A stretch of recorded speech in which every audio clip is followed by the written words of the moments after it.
If you're just getting into Linux, you're probably hearing the same advice. Learn the command line, choose the right distro, or don't be afraid to break stuff. Yes, I did all that and I still hit wall after wall. After years deep in Linux, building systems from the scratch, breaking them, fixing them, and customizing them till 4 a.m., I can tell you, there is a whole level of insight that no one talks about when you're starting out with Linux. So I'm skipping the regular regurgitated stuff and giving you real life lessons from my personal experience that I wish I knew when I started.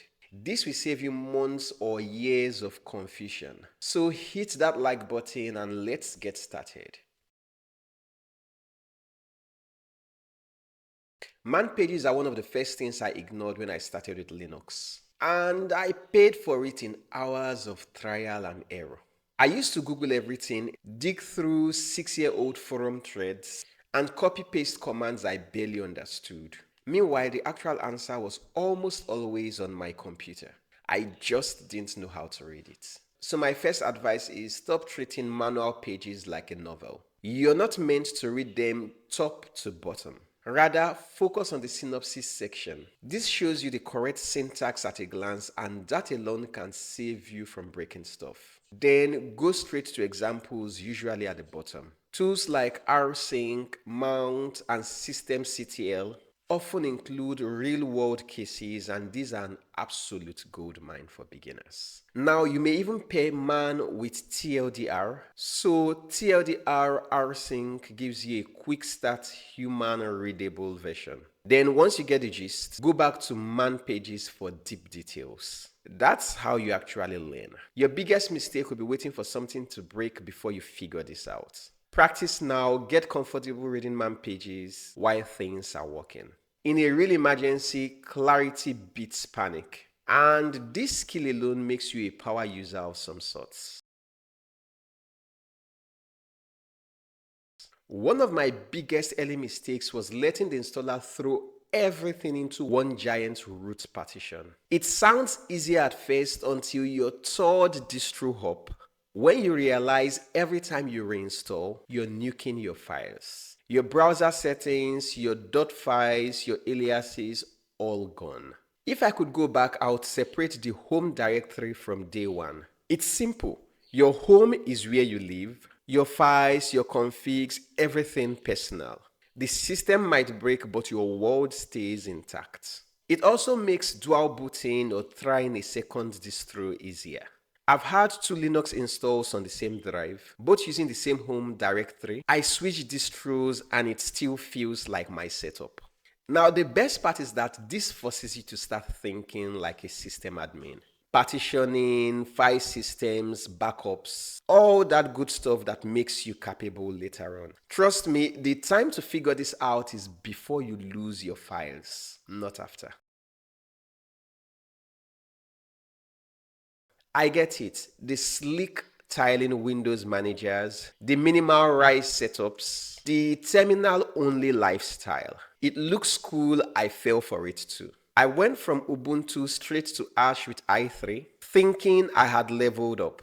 But in reality, what I did was build a system I don't understand. And when it broke, I had no clue how to fix it. Minimalism isn't mastery. If anything, it's harder. There's no safety net. One missing config file or wrong package, and all of a sudden you're stuck at a blinking cursor wondering what just happened. If you're just starting out, run something solid like Linux Mint or Fedora Workstation. Learn how package managers work, how services start, and how logs behave when something breaks. Then and only then start peeling things back. Ditch the desktop environment, learn a tiling Windows manager, go full Ash if you want, but earn it. Because real efficiency isn't a minimalist setup. It's being able to recover when things fall apart. Here's the fastest way to break your Linux system. Copy a random command from a forum and hit enter without thinking. I've done it. I've wiped bootloaders. I've deleted partitions. I've locked myself out of my own system, all because I blindly trusted a one-liner that I really did not understand. See, you have to treat sudo like it's loaded. Before you run any command with elevated privileges, stop and ask, do I know what each part of this actually does? Use --help to check what flags are doing. If something is risky, like rm, dd, makefs, or mount, run it with echo first so that you see what happens without really committing to it. Yes, Linux gives you a lot of power, but it doesn't stop you from pointing a rocket launcher at your own feet. Learning from mistakes is part of the process. Just make sure they are recoverable ones, because there is a big difference between breaking something you can fix and wrecking your system beyond repair. In Linux, if you don't have backups, you're playing with fire. I learned this the hard way after a kernel update bricked my system and I had nothing to fall back on. That mistake cost me hours I would never get back. These days, I treat rsync like the all-powerful tool it is. The command I use most is rsync-a, capital A, capital X, V, --delete. It's perfect for full system backups, migrating to a new drive, or cloning your setup before major changes. But you've got to understand how it really works, especially what --delete does. Or you could wipe the wrong folder fast. Then there is Timeshift. It's a real lifesaver. It creates automatic snapshots of your system. And I always take one before a big update or a config change. Here's the key to using this one. Don't just set it up. You should actually test restoring a snapshot, because the first time you need it shouldn't be the first time you use it. Now, once you've got backups dialed in, Linux becomes a playground. Break stuff, tweak freely, because now you can always roll it back. Here is something I really wish someone told me early on. Your .files, your .bashrc, .vimrc, everything in .config, they are not just tweaks. They are more of your personal operating system. When I first started, I would spend hours customizing my terminal, editors, aliases, then I'll wipe it all with one reinstall. This is a total reset every time. Then I discovered this genius, version controlling my .files with Git. I keep them in a GitHub repo, and then with a tool like Sto or Chemois, I can turn any Linux box into my Linux box in minutes. This is not about saving time, it's more about consistency. Your shortcuts, your workflows, your entire comfort zone becomes instantly portable. If something breaks, you can roll back. Your config evolves and Git tracks every change. This will save you from messing up your setup, so start it now even if your setup is still basic.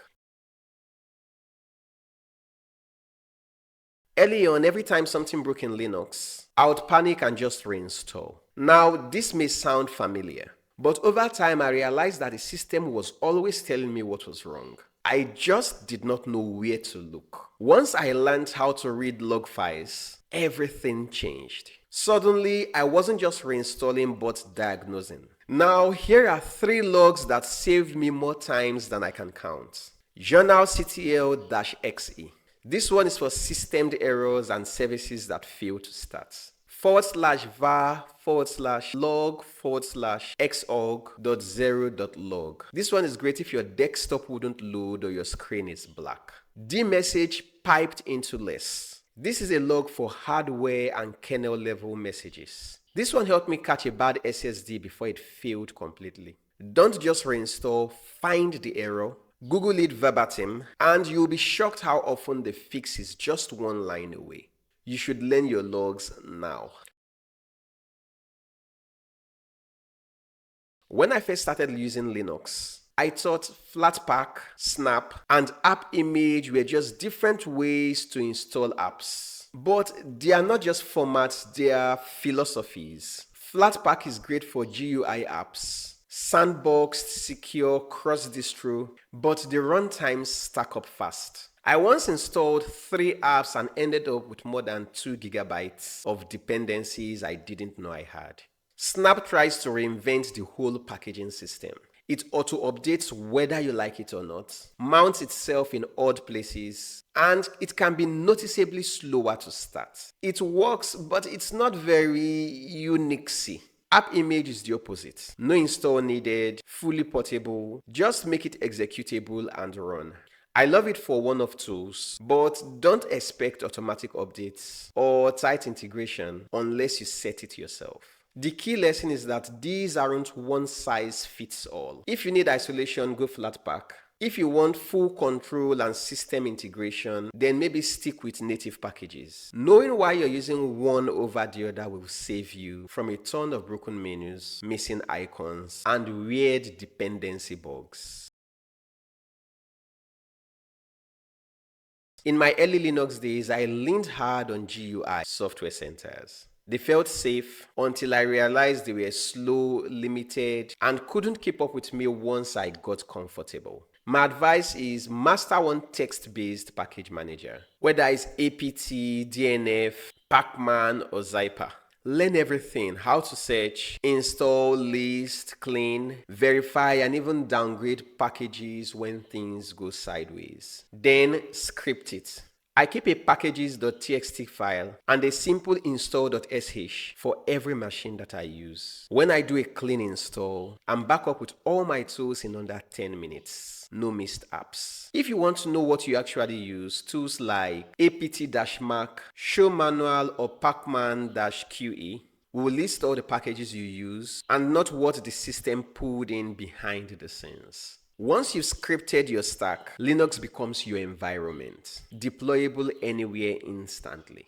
Now, I could go on and list more things I wished I knew when I just started out with Linux. But this video is already long enough. If you want a part 2, please let me know in the comments, and I'll be happy to make one. But I do hope you've learned something. Also, I do have a lot of Linux experts on this channel, so please tell us in the comments what your most important Linux learnings have been. Some folks new to Linux will find this very important. That will be all for this one. Please like, share, and of course, if this is your first time on the channel, subscribe. Till the next one, stay safe out there.